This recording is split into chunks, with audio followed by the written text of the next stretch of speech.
So to start, what I learned, because at first I thought it was very funny that there's a dinner sequence where everyone is kind of telling these stories and then it cuts to those flashbacks. But I learned today that you guys actually filmed those monologues and like got to talk and tell these stories. For you guys as actors, what is the like joy and excitement of having that luxury of hearing these backstories and hearing each actor kind of tell that story instead of just cutting and going to the flashback like you might have in another project? I mean, it was a bit like theater, right? I think it was like It was very much like we theater. got to shoot the full scene through. In 10, 11 minutes, wasn't it? Something like that? I think it was 15. Is it 15 in its Yeah. entirety? And obviously it's got cut down, but yeah, you're probably right. Yeah. And it was very real, you know, we shot it in the middle of the night. It was, we were all a bit delirious. It's like 4 in the morning, 3 in the morning. And we started filming at 2 and we ended at about 4:35, Yeah, the sun Just was for definitely just for coming up sunrise, when we were leaving. Yeah. But it was such a special night too. Like it was, you know, we're using these words that Zach has written, but it was very personal too. No, I mean, that was probably my favorite moment. I would say so too. The whole filming. Yeah. Just that moment of,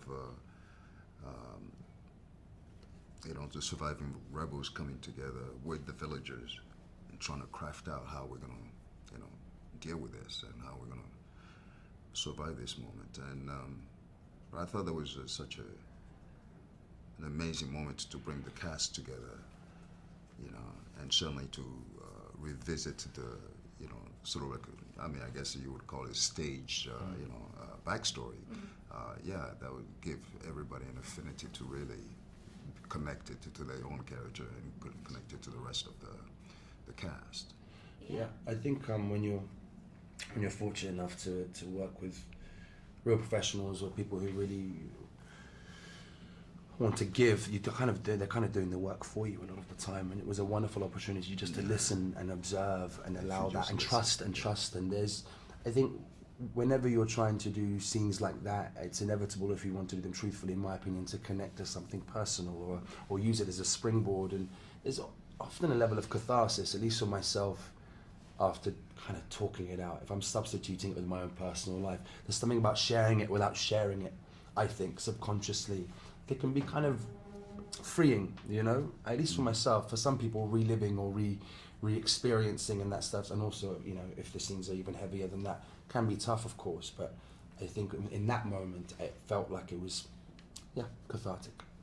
Yeah, I mean, that makes me instantly, I studied Meisner in school, and it makes me think of like a Meisner technique. Absolutely, Like classing, absolutely. Yeah. You're just having to be present and really listen and really receptive to actually observing, and it's wonderful when you're in a position where you can do that, especially in the medium like action.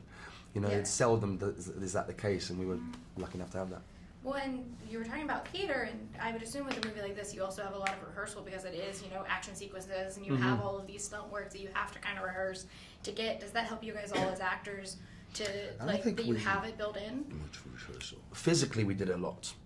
But as in, like, you know, prep for the gym, for the stunts and everything. But in terms of rehearsal for actual scene by scene, no, we didn't. No, that's what I'm saying. Yeah, in terms of that particular scene she's referring to, I don't think we rehearsed it. No. We sort of like, I mean, most of the work was done at home, of course. Yeah. You know, preparation was done at home. So the day of, we all just sort of like comfortably sat in our character. Yeah. You know, since we are the instrument of interpretation, it was quite, I love it. And for last quick question, like I said, I study Meisner, so I'm very musical. So everything has to have like a soundtrack for me. For sure. Is there a song that you guys would associate with your characters? I've asked Zach for the backstory to play music for my backstory because there was no dialogue for my father's funeral scene, and I played. Actually, you substituted my wife for this. I imagined that I was an old man, and my woman playing my mother was actually my daughter, our daughter, and I was walking up to lay my wife to rest. So I played the song that